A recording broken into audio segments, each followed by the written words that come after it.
नमस्कार दोस्तों, खबर टीवी में मैं मनोज सिन्हा आपका हार्दिक स्वागत करता हूं। आज बड़ा ही ऐतिहासिक दिन है, 22 जनवरी 2024। यह दिन इतिहास के पन्नों में दर्ज हो चुका है और इस खास दिन का जो सारे लोगों को पता है कि आज श्री राम या प्रभु राम अयोध्या नगरी में एक बार फिर से उस स्थान पे स्थापित किए गए जहाँ पर उनका काफ़ी वर्षों से या यूँ कहें कि शताब्दियों से इंतज़ार था लोगों का। आज इस पुनीत बेला पर महानुभावों के साथ साथ पूरे देश में दीपावली जैसा माहौल बना हुआ है।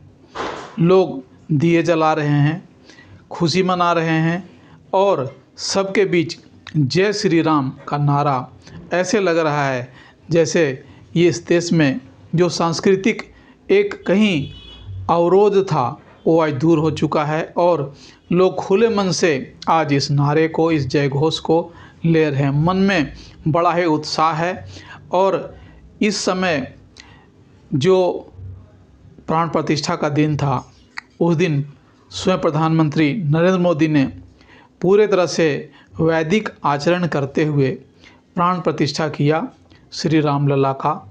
इस समय उत्तर प्रदेश के गवर्नर आनंदीबेन और मुख्यमंत्री आदित्य जोगी भी मौजूद थे। आरएसएस के संघ संचालक मोहन भागवत भी थे। सबके बीच में कहीं भी ऐसा नहीं लगा कि यह बिल्कुल किसी जो पहले से ही शक व्यक्त किया जा रहा था, संदेह व्यक्त किया जा रहा था कि पार्टी का कार्यक्रम है, ऐसा नहीं लग रहा था।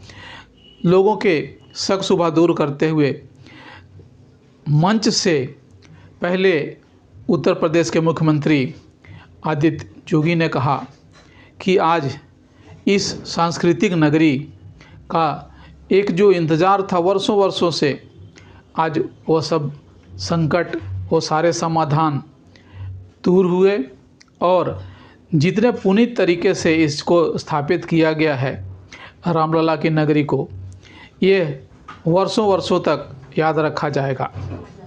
हालांकि उन्होंने यह भी कहा कि इसमें जो व्यवधान था, स्वयं जिसके हकदार जो अयोध्या की नगरी थी, उसका जो हक तो आज मिला वो बिल्कुल ही न्याय के रास्ते पे चलकर मिला है। उनके उपरांत मोहन भागवत ने भी कहा कि आज जो हमें जो संयोग मिले हैं बहुत वर्षों के बाद, यह हमें कई कर्मों के लिए भी प्रेरित करता है। सबसे बड़ी बात है कि हम लोग घमंड ना करें, हम लोग अपने आचरण को बदलें और रामलला और जो मर्यादा पुरुषोत्तम के आदर्श थे उनको पालन करेंगे तभी राम राज्य की स्थापना होगी। उनके बाद स्वयं प्रधानमंत्री मोदी ने जनसभा को संबोधित किया।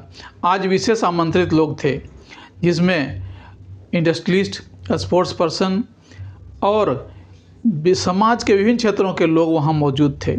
एक अजीब ही छटा थी और प्रधानमंत्री ने बड़े ही ओजस्वी तरीके से लोगों को संबोधित किया।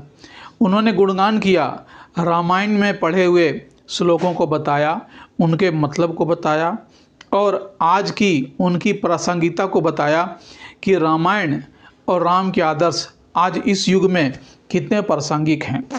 उन्होंने कहा कि जहाँ जहाँ प्रभु गए थे, मैं उन स्थलों पे जाके उनके मर्म को समझने की कोशिश की और तब जाकर यह ज्ञात हुआ कि सचमुच में रामलला और मर्यादा पुरुषोत्तम राम ने जो आदर्श स्थापित किए थे वो आज भी उतने ही समीचीन हैं और उतने ही प्रासंगिक हैं।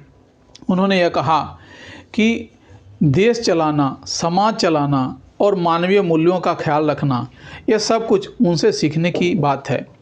स्वयं मर्यादा पुरुषोत्तम ने अपने कष्टों को भूलकर मुस्कुराते हुए सब कुछ सहा और एक ऐसा आदर्श स्थापित किया है जो आप अपने जीवन में, समाज में कभी भी आप उसको करेंगे तो आपको सुख मिलेगा, आपको आनंद मिलेगा। उन्होंने बताया कि बहुत देर तक जब प्राण प्रतिष्ठा हो रहा था तो उस समय उन्होंने बहुत देर तक रामलला के दर्शन किए। उनको एक भाव विवल आँखों से देखा ये बड़ा ही मनोरम दृश्य था कि किस तरह से उनको आत्मसात कर रहे हैं। उन्होंने कहा कि मैं आज दैविक महसूस कर रहा हूँ, चारों तरफ एक दैविक ऊर्जा है और भगवान राम हमें ऊर्जा दे रहे हैं कि कैसे कर्म पथ पर चलकर समाज का, देश का और विश्व का कल्याण करना है।